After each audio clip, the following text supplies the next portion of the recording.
Hey, it's Marie Forleo, and you are watching Marie TV, the place to be to create a business and life you love. And I am so excited I can barely contain myself because today's guest is someone that I've admired for so long. He's impacted tens of millions of lives all around the world, and he's written an incredible new book, which we're going to talk about today. Tony Robbins is a best-selling author, entrepreneur, and philanthropist. For more than 37 years, millions of people have enjoyed the warmth, humor, and the transformational power of Mr. Robbins' business and personal development events. He's the nation's #1 life and business strategist. He's called upon to consult and coach with some of the world's finest athletes, entertainers, Fortune 500 CEOs, and even presidents of nations. Robbins is a founder of or partner in more than a dozen companies in industries as diverse as a 5-star island resort in Fiji to custom 3D printed prosthetic limbs. Through the Anthony Robbins Foundation and his matching funds, Tony feeds 4 million people per year in 56 countries. He's also initiated programs in more than 1,500 schools, 700 prisons, and 50,000 service organizations and shelters. He lives in Palm Beach, Florida. Tony, it is so amazing to have you here. Thank you so much for making the time. Thanks for having me. So I think I told you this way back when you interviewed me for the New Money Masters. You know, I just want to thank you from the bottom of my heart. When I was in my early 20s, I went to Unleash the Power Within. Yes. And you made such an impact on me, and it's influenced everything I've done personally and everything in my business. And I just want you to hear like who you are, what you do, how you serve. It makes such a huge difference, and it means the world to me to have you here today. Oh, that is so sweet of you. So thank you for that. Let's get started, because one of the things I admire so much about you is your energy and your passion and your stamina. I mean, you've been doing this for over 3 decades, and I know everybody watching Actually getting closer to 4. which is awesome. It's so incredible. Yeah. And one of the things that I so admire is I feel like you keep getting better. You keep doing more. You keep serving on a higher level. And from a personal, just stamina standpoint, tell us a little bit about what you do every day. What are your habits? How do you keep yourself at this high level of service? Well, I think there's the physical side of it, which, I do the equivalent of an ultra marathon every weekend. I do 52 hours. On the last day, I did 26.5 miles. The previous day, 22 miles. So just the physical side, you have to be in incredible shape. And I'm in better shape physically today, both my endurance, my muscular strength, and so forth, than when I was 25, which is wonderful. And so I do certain things for that. But I think I should mention first, what's even more important is the psychological, spiritual side of things, because I think energy comes first, not from your body. It doesn't come from eating. It doesn't come from sleeping, because I've gone without those things for long periods of time and still been able to deliver. It comes from having a mission. It comes from something that you're being pulled by, not something you're pushing on. Those are 2 forms of motivation. You can push yourself to do things, and there's only so much you can push yourself to do. But if you're pulled, if there's something that you want to serve that's greater than yourself, there's something that excites you, if there's something that you're about, something you're made for, then there's a level of energy that most people would never dream of. And we all have that, but most of us don't connect to it and unleash it. So every day I connect and unleash that every single day. I don't hope it's going to be there, even though I know it will be, even though it's there. I don't take it for granted. And so I start out with my day by a process I do called priming. And what priming is, it's not a meditation, but it has meditative qualities. And what I do is I sit down. The first thing I do in the morning, I go and I jump in a hot tub or a hot water type of experience, and then I go to freezing water. All my homes, I'm fortunate enough to have multiple homes, that I go, one of them I have a river I get to jump in. You've been there. Yeah. There are other places I have these cold plunges. And I do that to train my nervous system to go from 0 to 60 like that. Every muscle, every nerve in your body, every organ gets, when you hit 57-degree water, it hits. And so it's just my mental discipline. Then the second thing I do is I prime. And priming is I sit down and I do a minimum of 10 minutes, because my mindset is, if you don't have 10 minutes, you don't have a life. Right. So there's no excuse. So every day, sit down, and what do? I do 3.5 minutes where I do an explosive breathing pattern, a pattern that changes my biochemistry. And after I've done that, 30 of these intense breaths 3 times, I close my eyes, and I'm kind of in an altered state, and I focus first for 3.5 minutes on just everything in my life, at least 3 things that I'm really, truly grateful for. And I don't do that in a hokey way. I don't do it in a mental way. I step into my body and feel it, and I make sure at least one of those things is something really simple. The wind against my skin, the look on my son's eyes or daughter's eyes, something that is just very fundamental, but I really I cultivate that feeling of gratitude, of appreciation for those feelings. And I do it for 3.5 minutes. Then I do 3.5 minutes where I do this process of focusing on healing, strengthening, and serving. And I start in a circle, starting with myself, and then I go through all the people in my life and associates, and I just send love to them. Again, it may sound corny, but to me, it's a part of what I'm here for, and it's a part of cultivating that energy, that healing and strength energy, and strengthening my passion, my appreciation, my insights, my capacity, my endurance. And then I do the last 3 minutes are what I call 3 to Thrive, which is what is it that I really want to make happen? And sometimes I do that over what I'm going to do for the next 6 months or month, and sometimes it's today. I shake it up. But I see and feel and own that those things are done. And that starts, pretty much my day between those two items. And, then I have my workouts and things that I do of that nature. Yeah. And how about eating wise? Has that changed for you a lot over the years? It's pretty simplistic. I'm very simple. I eat a salad and I have some protein. I have fish or I'll have turkey bacon. I don't eat red meat or chicken, but those are the things that I have usually in the morning, and my afternoon, evening meals are pretty simple as well. But, before I met my wife, Sage, she's been the greatest gift of my life. When we first met, she's a phlebotomist and a nutritionist and acupuncturist, so I thought this is going to be the easiest thing in the world. And I'll never forget, we went on this date and she had a wheatgrass juice, and I was like, wow, this is going to be so easy, man. This is awesome. And then she ordered a hot fudge sundae, and I was like, what in the hell are you doing? And she goes, eating, you bastard. I should give some term around bastard that I was like too rules driven. And so she had this whole thing, you zig and then you zag. So I do that with her now. I do enjoy other aspects of life, but when I first met her, I noticed she zigged a lot more than she zagged, or the other way around, I don't know which one it was, but it's been a nice balance in my life. So I enjoy food and things of that nature, but I use food mostly as fuel because life gives me so much juice. I'm not looking to get it out of food usually. And how about, because I know for me, my mind can go and I have so much excitement and so much passion that at night, sometimes winding down. Do you have a wind down process? My wife would say no. I say yes. She would say no. My wife loves sleep. Yeah. My wife can sleep 8 hours. It's the most beautiful thing in the world. To me, it's like sleep when you die. So that was one of the first things in our relationship that was a bit challenging, because I'd want to get up and just go. I'll never forget, we were in Fiji, and it's like, even there, we're supposed to be on vacation. It's our home. I'd jump up at 6 a.m, and she's like, where the hell are you going? I'm going to start my day, run up the mountain, do it. She goes, get in bed. I'll show you how to start your day. I was like, okay, now that's a better way to start my day. Totally. But now what I've done is I get in bed with her, because she's a lady. If you get up in the middle of the night, where are you going? China. Where do you think I'm going? It's 3 a.m. I'm going to the bathroom, So I've learned to get my work done in bed beside her, and then she goes to sleep. But I watch silly movies. I watch things to let my brain disappear. Reading does not slow me down, because then I start incorporating and using it. My mind goes crazy. I'm underlining everything. But I'll watch cartoon type movies like Family Guy or something to knock my brain out, quite frankly.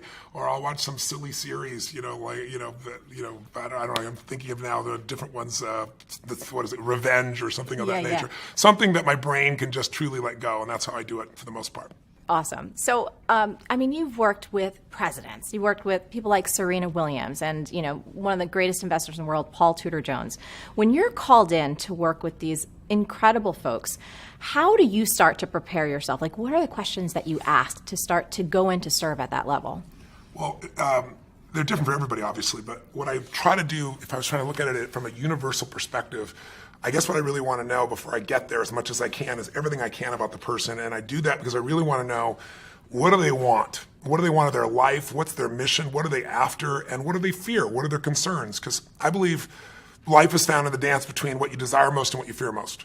And if I know those two edges of a person, I know a lot. And then I dig under and try to learn as much as I can from other people about whatever the challenge may be. And then I go prepared to just learn from the person directly. But I want to know as much as I can before I go in there. Then I take all that I think I know, and then I see what's really real when I meet them. And I'm digging in to discover what's the challenge, what do they perceive it is. And usually, if I were to grossly generalize, if you're going to help somebody create a breakthrough, it all comes down to 3 areas. Either they've altered their strategy. We all have strategies, a specific way of succeeding, and sometimes we alter it, whether it be in sports or whether it be in finance or any other area. We forget something, we lose a little edge, we drop something out, and then it becomes a bad habit. Or sometimes it's a change in our beliefs. Like, you may have done something for decades and been really successful, but now I know one gentleman who's a good friend of mine that, had 52 Academy Award nominations. And he said to me one day, he said, if I make one more freaking movie, I'll kill myself. He's just like, I don't want to make a movie. I don't want an Academy Award. I don't want any of these things, And it's just like he's satiated. And so sometimes when people get satiated, they lose their hunger. They shift their beliefs. And when you change a belief, you change your biochemistry. When you change your belief, you change the way you execute. You change everything. And we all develop stories. And sometimes stories are empowering, and sometimes the mental stories are disempowering. So I'm listening for those. I'm digging for those. And then I also look at their state. Because you could do the same exact action from a place of being pissed off or from a place of playfulness, and the same action is not going to get you the same result. And so I'm looking for that quality of what's going on in them. And then I look and try to find out what it was like before. So with Paul Tudor Jones, I went back and I watched videos of him when he was at his best. And I saw how he used his body and the way he moved. And I saw him now sitting still and kind of slumped over, and he'd broken his leg and he had talked at a different tempo. So I look at biochemically what's happening, physiologically. I look at psychologically what's going on, and then I look at structurally what they're doing. And then I develop a plan to help them get back to where they were and beyond, to better performance than they had before. Incredible.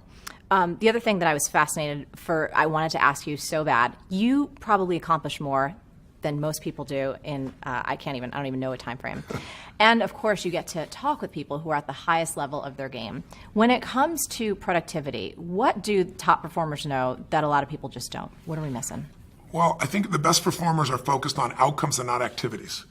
If you try to manage your to-do list in the world we live in today, where most of us have multiple roles, we're trying to be a great business person, a great husband or wife, great father, great community member, or whatever, there's just so many roles, you can never get all your to-dos done. And what helped me in my life was I started at one point saying, I'm not going to let myself fail every day. I'm not going to get a to-do list, and I'm not going to not write a list so that I don't fail. I need to focus on what matters most. I needed to organize my life into categories where I say, these are the most important outcomes, and then I know why I'm going to do it. If you know what you really want, the target, and you know why, you have the focus and you have the fuel, then how to get there, there's so many ways to get there. And then the most important thing I think that the most productive people do is we leverage what we do. We don't delegate. Delegation is I give it to you, and then when it doesn't work out, I'm pissed at you. Leverage is I empower you. If I'm leveraged, I'm still part of that, and I'm going to make sure you succeed. I'm going to follow up. I'm going to make sure before the deadline I touch base with you. I'm going to make sure you have the resources to succeed. But what I do is empower people. Go, here's the outcome, here's the why. I get you and I aligned with the outcome and the why. You figure out how you want to do it. I'm open. You want brainstorm with me? I'll do it. You'll probably come up with better ideas than I do. And when you empower people to come up with their own how, and they know what and why, you can get the job done 100 times faster, especially if you get a group of people. I'm a big believer that early in my life, I thought I was such a smart person. I'm going to solve all this stuff. Part of it was being responsible, and part of it is ego that we all have inside ourselves if we've succeeded to a certain extent. I said, this is bullshit. You know what? Instead of one person solving 12 problems, I want 12 people to solve one problem. And I developed that practice, and I began to find that people that many people thought weren't going to contribute had insights nobody else had. I really got it from Steve Wynn. Steve Wynn's a dear friend of mine, and he's rebuilt Las Vegas, one of those brilliant men I know, multi-billionaire.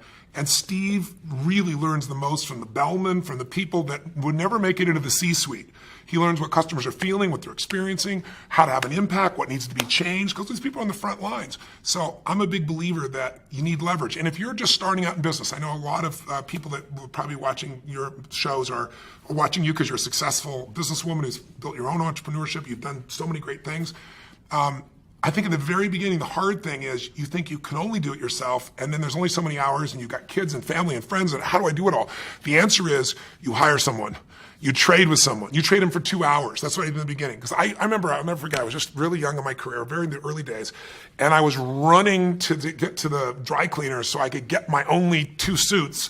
Because if I didn't get them, then the place closes, then I can't get on the plane, and running to the airport, sweating like crazy. I'm a sweater anyway. Right? It's like sweating like this, trying to get in the door, and it's like, what is wrong with this picture? I could be doing something that's so productive, and I'm standing in line at the dry cleaning place. And this is just nuts. And so I was really young. I was like 17, 18, 19. I don't know what it was. And I said, I'm going to hire somebody. 2 hours a day. That's what I had to start with. And then it was 4 hours. And so my view is I don't do anything that someone else can do better.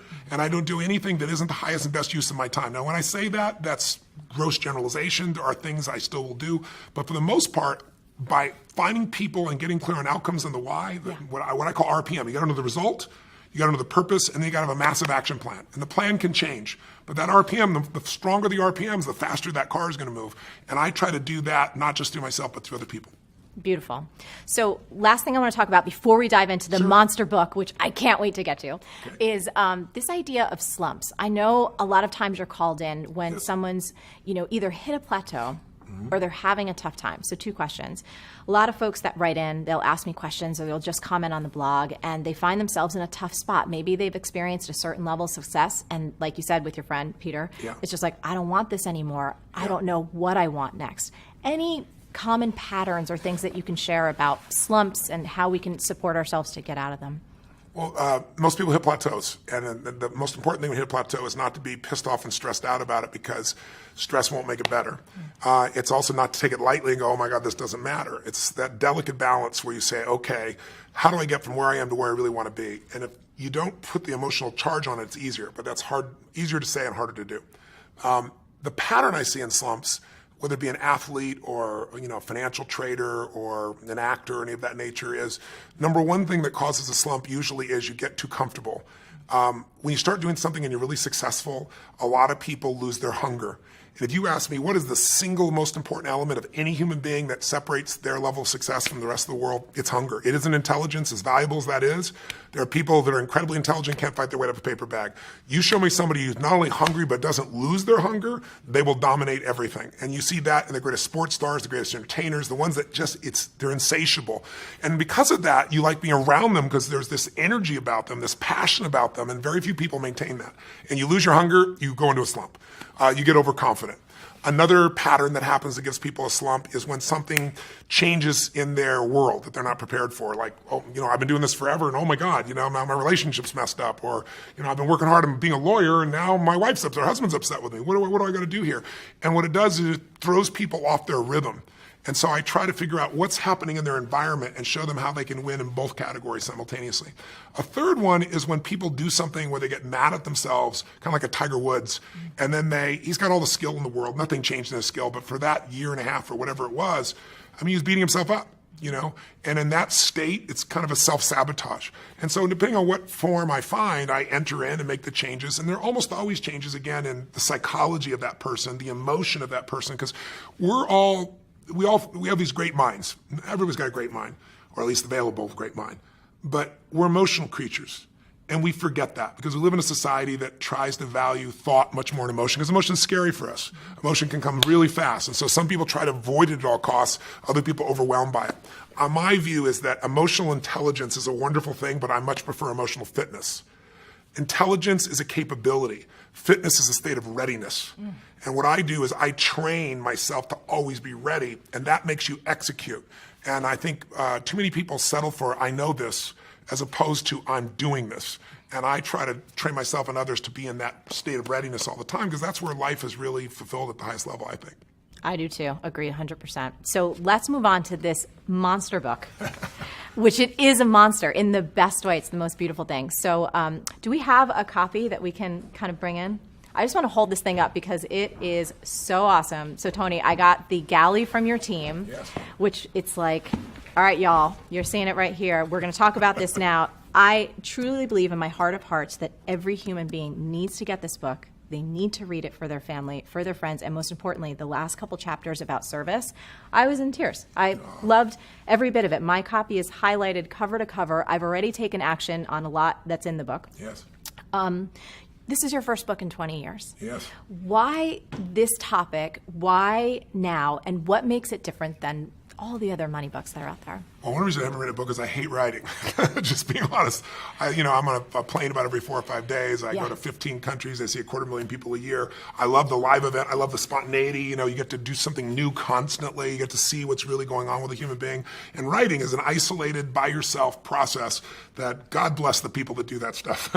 But I got pushed over the edge because there's only a few subjects in life that really affect the quality of your life, right? There's your body. There's clearly your relationships, your emotions, and money is one of those places. And I've shared with people a lot about this, and I grew up with in a very tough environment financially. We had no money. There were times, our car was repossessed. There were times we had no food. So, and it didn't last, but it was one of those places where you had that uncertainty all the time.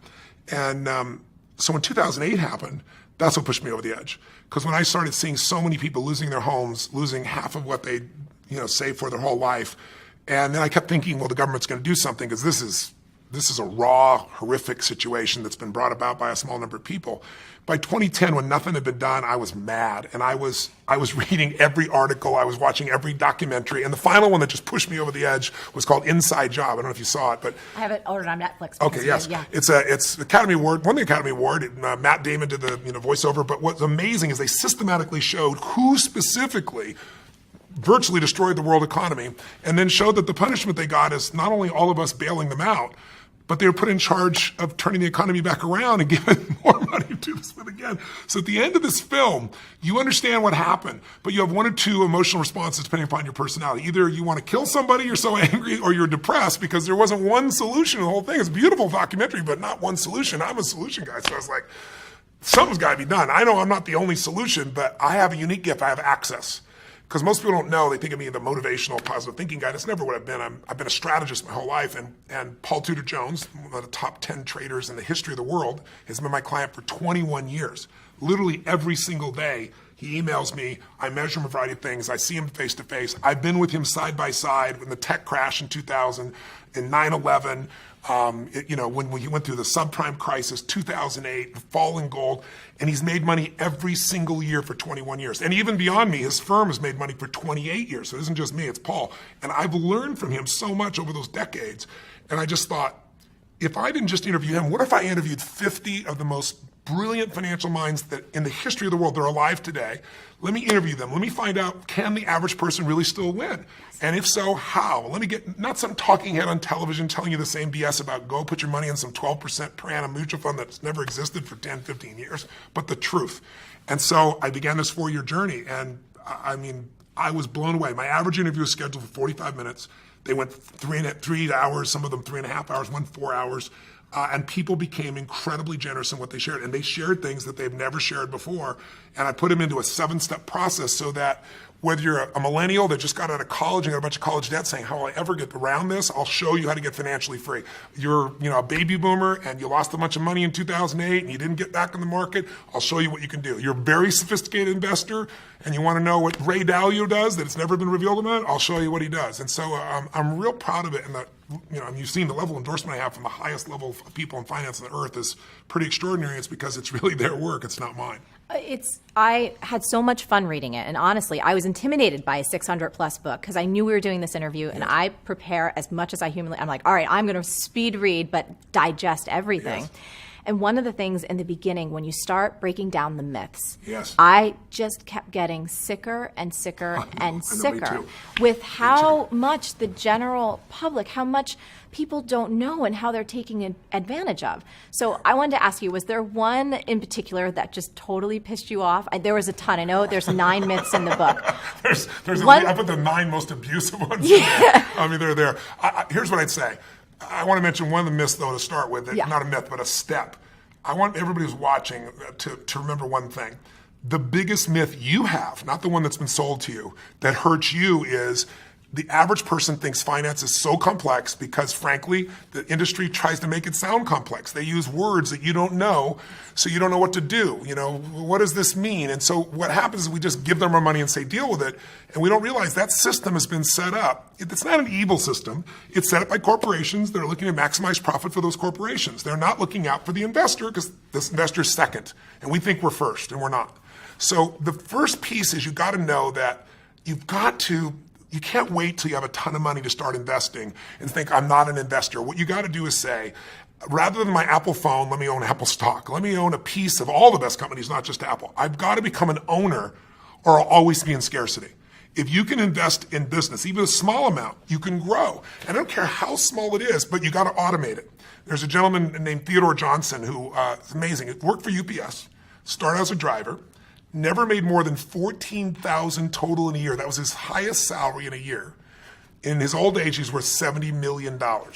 And how did he do it? All he did was what I teach is the first step is you got to take a percentage of what you earn and pretend it's a tax. You're never going to see that money again. You automate it. It goes straight to the investment account, and you never see it as money you can spend.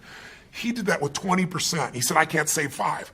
Somebody in his family said, if there was a tax, you'd pay it, and they made it 20%. When you save 20% and you compound it, its numbers are incredible. So I show people how to do that. But then the problem is, if you do that first step, but you don't do the second step, which is become an insider, yes, and understand the rules of the game, then the old adage is a person with money meets a person with experience. The person with experience ends up with your money. I mean, that's how it works. So I'll give you 2 or 3 of the myths real fast. One, this myth that someone says, give me your money and I'm going to beat the market. It's just a lie. Warren Buffett made it clear it's a lie. Ray Dalio, one of the greatest investors in history. David Swenson, who has taken Yale's money, $1 billion, and converted it to $24 billion in 2 decades. The greatest institutional investor in the world. They've all said it. Warren Buffett flat out said today, he said, listen, in my will, 90% of my money, all that money does not go with any mutual fund. It goes straight into the index. What the index is you get a piece of all the largest companies in the world, but it costs almost nothing to get in. Because over any 10-year period of time, 96% of mutual funds will not even match the market.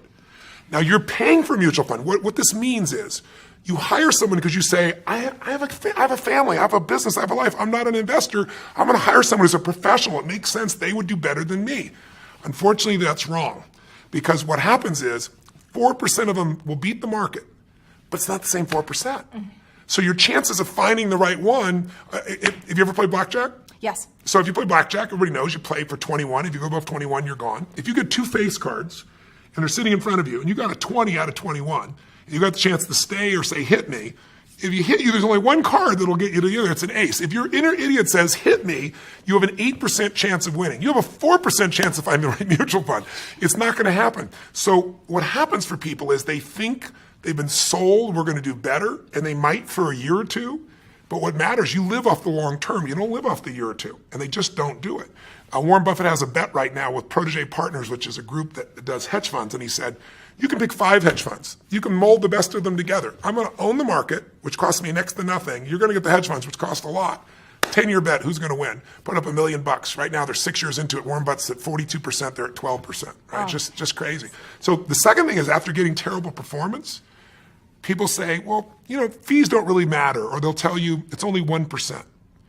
And I ask people all the time, how much are you paying? And they go, I don't know, or they'll say 1%. 1% is called the expense ratio. That's like the edge of the sticker price. If you read that 50-page prospectus in your mutual fund, even one of them has 50 pages, which you won't, you'd have a hard time with a PhD figuring it out. In fact, there's a man named Hilton Smith, I quote in the book, who spent 2 weeks, he's got a doctorate as an economist, took him 2 weeks to go through them all and figure out there are 17 different fees.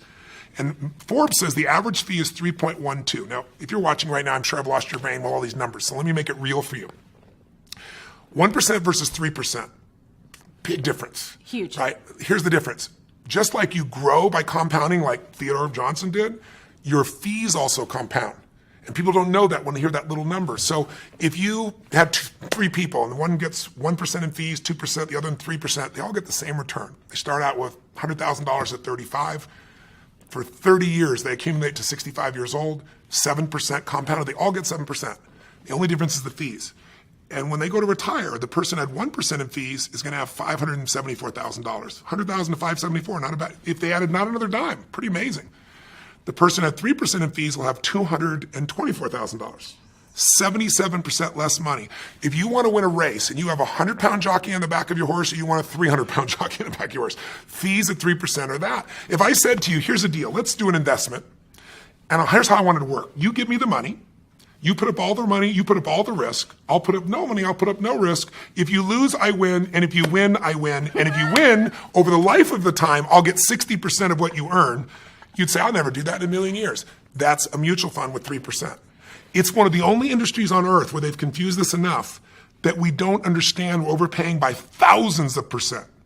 You could own the stock market, the S&P 500. You can own a piece of all 500 big companies through like the Vanguard 500. Mm-hmm. And you get the best of all the business, Apple, Exxon, all these companies.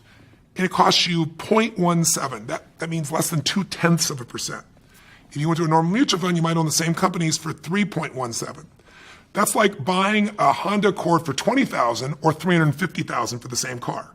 If you pay $350,000, you figure out the person next door paid $20,000, so you go crazy. That happens every day with finances because people don't know how to look at this. So when they read the book, that'll never happen to them again. Yeah, and this is, I mean, there's so much. I could talk to you forever, and I know your team is like, oh my God, we got to get him out of here. But a couple things before we wrap up. First, what we discovered with the all-season strategy and what you were able to inspire Ray, one of the leader of what? The largest hedge fund in the world. Yes. It's absolutely incredible. He's amazing, man. Let me just give it to you really quick. Ray Dalio is his name. Ray heads Bridgewater, which is the largest hedge fund in the world. A hedge fund is where wealthy people often put their money because they can bet up on the market or down and be able to do a lot of things as a hedge fund. And a large hedge fund, a good-sized one, might be $15 billion, Ray's $160 billion, so he's 10 times the size. To give money to Ray 10 years ago, you had to have a $5 billion net worth and a minimum of $100 million on the first day, or he wouldn't even talk to you. That was 10 years ago. Now, no matter how much money you have, he won't do it because he manages money for China, for countries, for giant pension funds. So I get a chance to meet Ray, and I did 15 hours of prep for that. Just like I want to be able to pitch and catch with him. I was very fortunate, found out that he'd listened to my tapes and was a fan of my work from years before. And so our 45 minutes went close to that 3-hour mark again. And at the end, I said to him, went back and forth, and he really enjoyed it, and I enjoyed it, obviously, learned so much. I said, Ray, I asked this to all these people, if you could never give any of your money to your children, and all you could give them was be a strategy, a plan, a portfolio that they could not only succeed with, but they wouldn't have all that ups and downs that make people get out of the market and lose. I said, what would it be? And he said, my all-weather portfolio. I've already designed it. All my money's in it. My kids' money, all the money that I have for contribution to society is in it. And he said, because I know I'm not going to be here forever, and I need something that's going to work in any market. And he said, I've worked it all the way back to 1925. I've tested it, and it makes money. And he said, I did it for myself for years, and now I do it for my clients. I said, explain it to me. So he explained it to me, and I'd done my homework. I knew a lot about it already. But at the end, I said, okay, Ray, you've really explained this. Brilliant. You're showing me why in 2008, people that had half their money in stocks and they thought they were safe, half their money in bonds, like everybody tells you a balanced portfolio, they both lost money. He explained why. He explained how you could avoid that. But I said, Ray, you told me everything but the percentages. So it's like, bake this perfect chocolate cake. And he says, bring some chocolate, bring some sugar, use some dairy products, but you're not telling me the amounts. I said, he goes, Tony, that's my secret sauce. And they give me the whole 5 billion, 100 million. I go, I know, but you said you haven't taken money in 10 years. You're not going to take any money. The average person can't do it on their own. Help the average guy out. And I was teasing him, pushing him. And he goes, well, it's complex. I said, but I'll simplify it. He goes, well, there's leverage. I said, design one without leverage. The average person can do 15 minutes a year. And he goes, well, it wouldn't be perfect. I said, your idea of not perfect will be better than anybody else on earth. Totally. So he sits there and he starts scratching this thing out for me. And I'm like feeling this vibration in my body. It was just incredible. At the end, it was incredibly generous. We went and tested it, back tested it. So it means you compare it year by year what it did. In reality, not hoping what it do, but back testing something for a year or 2 years or 5 years, one thing. We back tested it 75 years, the worst and the most volatile times in our history. And interestingly enough, it's right 85% of the time it made money. And the few times it didn't, the average loss was 1.6%. The largest loss in 75 years was less than 4%, minus 3.5. And that was 2008 when the market from top to bottom was down 51%. And that's the most of the loss in 75 years, and the average return is just under 10%. And this is something, a bunch of my friends were like, bake this into a business, dude. This is like incredible. And I was like, you know what? I'd love to do that, but this was given in the spirit of free to anybody. Yes. So it's there. Somebody can go to the library and get my book, and they can just copy the thing down. But it's available to any human being, and anybody can put it there. Now, that's not the only strategy there. I have David Swenson's strategies. I have all the best. Tons. But his strategy is the smoothest ride. Because the biggest challenge, if you look at the last 30 years or 20 years, 1993 to 2003, the average investor in mutual funds, well, the market did 9.2% per year, really nice, on average. The average mutual fund investor did 2.5%, and that's before taxes. You're going to double your money every 36 years doing something like that. It's just, it's not going to happen. You get killed. Okay. As we wrap, so you're not earning a dime off of this book.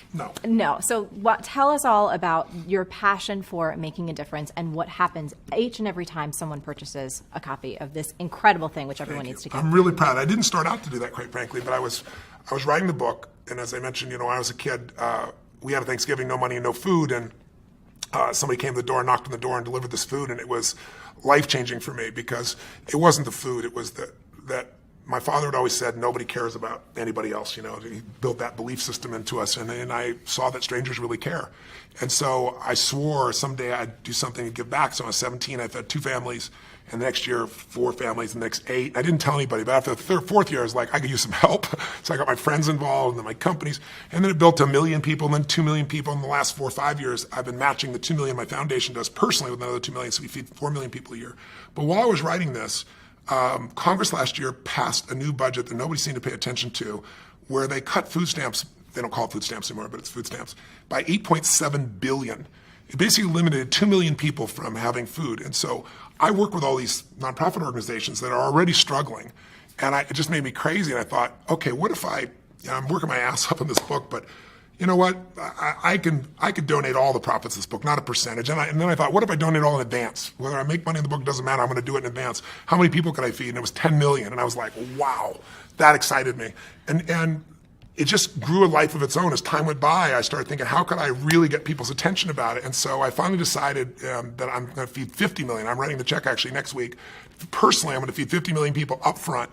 And in addition to that, I'm working with Feeding America. They're the best hunger relief organization in the United States. And they're going to partner with me to get matching funds so we can feed 100 million people.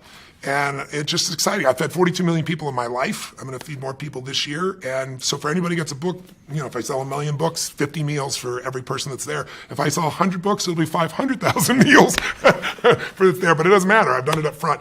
And I'm not doing it because I'm a good guy. I'm just paying it forward. People forget what a little bit of caring can do for, to inspire or to move somebody. And I don't even know to this day who fed my family that day. But if they're out there, if they're still alive, I hope they see and hear the story and know what's going on. My guess is they pass because I've shared the story many times and no one's volunteered to share what it is. But that person made a giant difference. It wasn't just feeding, it was caring. And that's what I think changes people's lives. I think that's the thing that I so admire about you. I've been to so many of your events. I will continue to be a supporter, a fan, a friend. Thank you. I think you're one of the most incredible human beings in the world, and your heart and your soul shows through in everything that you do. Thank you. Thank you so much for being here. And for everybody, you have got to get your hands on this book. We're going to have links below. We're going to be tweeting and sharing about it. It will change your life, the life of your family. And like I said at the end, there's a beautiful piece about why it's so important for all of us to make a difference. Tony, thank you so much. I love you. I think you're great. So beautiful to see you again. Thank you. Thank you. Now, Tony and I would love to hear from you. What's the single biggest insight that you're taking away from today's episode? And more importantly, what's the biggest action you're going to take as a result of all of this goodness? Now, as always, the best conversations happen after the episode over at marieforleo.com, so go there and leave a comment now. Did you like this video? If so, subscribe to our channel, and I would be so appreciative, especially for this one, if you shared it with all your friends. And if you want even more awesome resources to create a business and life that you love, plus some personal insights from me that I only get to talk about in email, come on over to marieforleo.com and make sure you sign up for email updates. Stay on your game and keep going for your dreams, because the world really needs that special gift that only you have. Thank you so much for watching, and I'll catch you next time on Marie TV. Can I get a what? Can I get a whoop whoop? You're getting Thank you, thumbs up. sweetheart. I appreciate that. I'm starting to feel better about myself already.